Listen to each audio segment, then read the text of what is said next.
So what made you decide to repatriate? 1980, I made a trip to Israel, which I hated, and they had just opened the border between Israel and Egypt, so that gave me the opportunity to go to Egypt.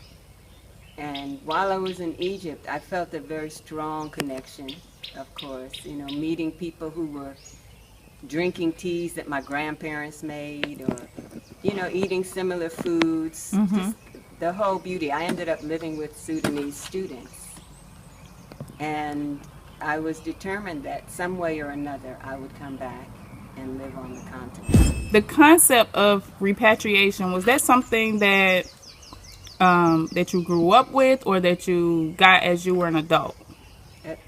It was just my own thing, I think, and from going to Egypt. When did you first come to Ghana?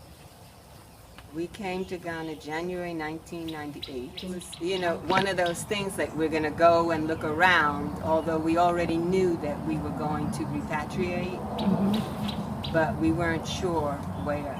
Okay. But Ghana was the most convenient because we came down from London. My husband knew people from Ghana. We had people that we went and spent time with. Okay. So it was really the most convenient. What were you expecting when you came in 1998, and what was the reality? What surprised me, and this is from having been in other African countries and dealing with Africans and Caribbeans, I expected people to be more open. And I found that people were very closed. For example, in Egypt, people would welcome us into their home, let's say. In Morocco, the same thing. It's almost like an honor to have visitors and people come into your home, and that honor of making a meal for them and taking care of visitors. But I didn't find that here in that same way. But yet, I found people very lovely, very charming, very friendly, but more closed when it came to entering that personal space. Okay. Where are you originally from? I'm born in New York, Okay. but my connection to Ghana is through Barbados.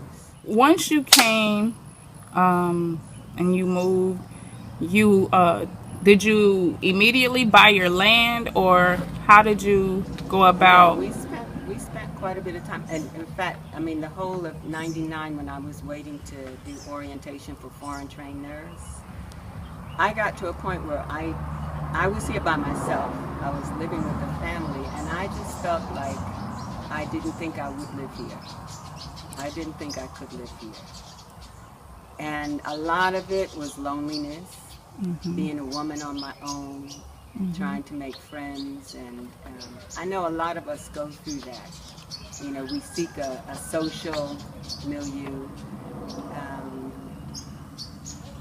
Anyway, and it's very ironic. What made me change my mind was a friend of ours passed away. She pretty much died in our arms. And I observed the healthcare system.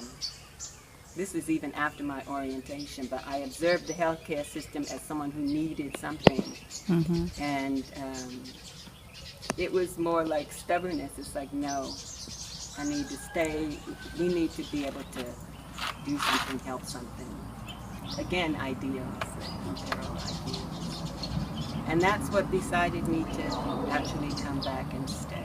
Wow. So my husband went back to London. I went back to New York and worked for a while, and then came back in 2001 and ended up coming and negotiating for this property here. How much land did you buy? Well, originally we got, I think 8 plots. Okay, so that's like 2 acres. A little under 2 acres. And then in 2006, my husband got 4 more plots at the back, more up on the mountain. And then we paid for the roadside. Okay. so we could use the roadside. So right now we're sitting on about 5 acres of land. Okay. I was hoping to have a birthing clinic, Oh. and I didn't realize what the politics would be. You know, it hasn't been favorable on that aspect, which was what a surprise for me. You know, Is that because you're a foreigner or because it's just like that? I don't know. I would say it's a long story. Okay. What I was told is that they, which was the Ghana Nurses and Midwives Association, were not used to people coming as I came, an individual wanting to do something. They were used to organizations or people coming to work for a facility, but not somebody coming independently wanting to set up my own thing. Okay. And I think that I don't know if it was confusing to people or it's just something they had never experienced. I come in contact with a lot of women who have the same intent. They want to come here. They want to open clinics. They want to open, maybe midwifery. And often they don't really understand all of the politics and the traditional things that go into come into play when you're dealing here.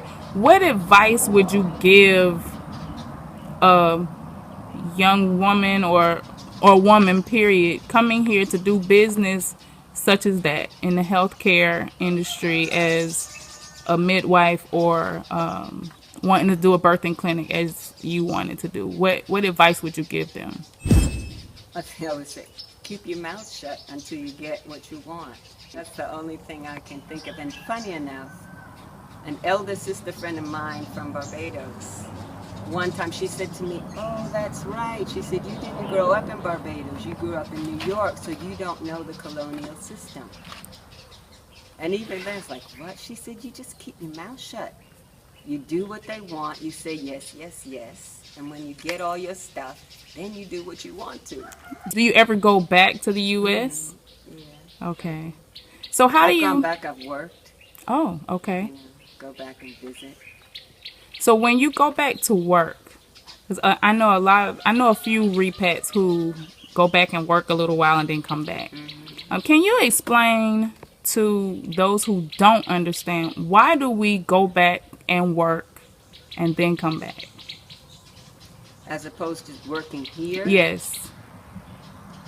I guess, well, for us, we're trying to build. Building takes a lot of money.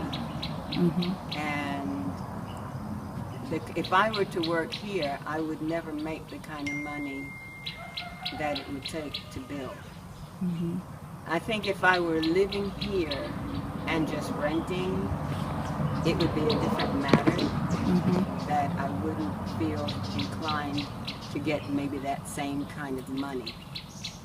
I mean, that's the only thing I can think of. We're always getting the questions about how am I gonna live? How am I gonna eat? How am I gonna make money? Those sorts of things are the major concerns that people have. I know you grow your own food, right? Some. Okay. I mean, from day one, I started planting fruit trees. Okay. And, food trees. To me, that is number one. I mean, I would even say in terms of building community, one of the first things that you want is to suss out where you're going to put your food. In Barbados, every house has a breadfruit tree in the yard, and then probably avocado or something on that scale. So to me, that's first and foremost is sussing out where the food is going to go. I don't know about other people, but we live very simply. We, we've never been very flamboyant or extravagant people. We don't go out very much. It seems the both of us, even though we might complain, we like being here. We like being in our own home environment. And I think that really makes a difference. We're not trying to live a bourgeois lifestyle our standards are, coming from London or the United States. So we have a standard in how we want to live our home, Right. you know. But again, like we built with mud blocks where we could, and the cottages we put up straight up, mud. And as you know, we've set up solar, so we don't have to think about electric bill. We have right behind you is one of our water catchment. A willingness to live simply. But on a personal level, it's just being willing to live simply. Now, behind you here is, I wouldn't call it a field because it's certainly nothing to the farming that people do here, but I've planted a whole area of bambara. What is bambara? Bambara are beans. They're similar to chickpeas, and I absolutely love them. As I said, a lot of trees. We have Jamaican ackee. I love ackee. Everybody loves ackee. I love it. Once they eat it. There are times when we have platters of ackee like this that if you went into a restaurant in the United States or in London, you're looking at 20 pounds or something like that.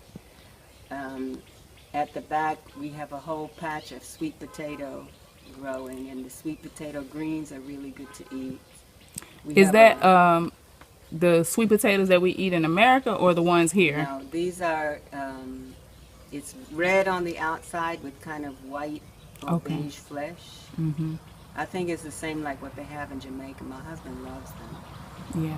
It's not the orange. I've had the orange ones growing. I brought some back. But we have a field of corn over here. We have some yellow corn growing up at the back.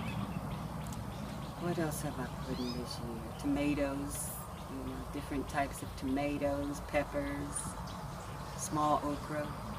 I'm the only one who eats okra. But again, I really think for us, it goes back to just willing to live simply.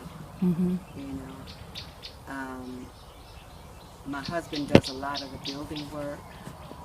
We do most of the planting ourselves. I make jams, I make fruit liqueur, I do tie-dye. So, it's like when things seem like they're getting a little bit desperate, something always happens that brings in, even if it's just a little bit, there's always something that helps. There is work here, for somebody who's willing to go out and look for work. We've got so much work here that it doesn't make sense to try and get a job out there, but it's there. Yeah. It's definitely there. I could be working at the VRA hospital, I'm sure, if I wanted to. I just don't want to. We don't eat meat, but I was saying to my husband, if we had some goats or sheep even, it would help keep the grass down, because if you see the back here, all the corn grasses come up, you can't see it from here, but it's a lot of work. It's like, okay, the goats and the sheep, we keep some of that down. We could pen them in. And Ramadan is about to end. There's a lot of people that would probably buy a goat or a sheep to slaughter, But, and then at the same time, they're cutting your grass. They're also fertilizing that part of the land and composting it. So you rotate. I've been thinking about this for years with the animals. What would be your number one advice that you would give them? I don't know, be prepared. And that's, again, be prepared for what? Everybody, it's so hard because everybody is different. Right. When I was 6, I knew I was going to live on land and grow food, and I would get the spoon from my mother's kitchen and dig. I didn't know what I was doing. I just knew that this is something that was enjoyable and that I wanted to do. When I was 10, I saw farm tractors in New Jersey, farmland. And it made me know land, food, you always need to eat. To me, that is first and foremost. So having land and working land is something that I've been thinking about for many, many years.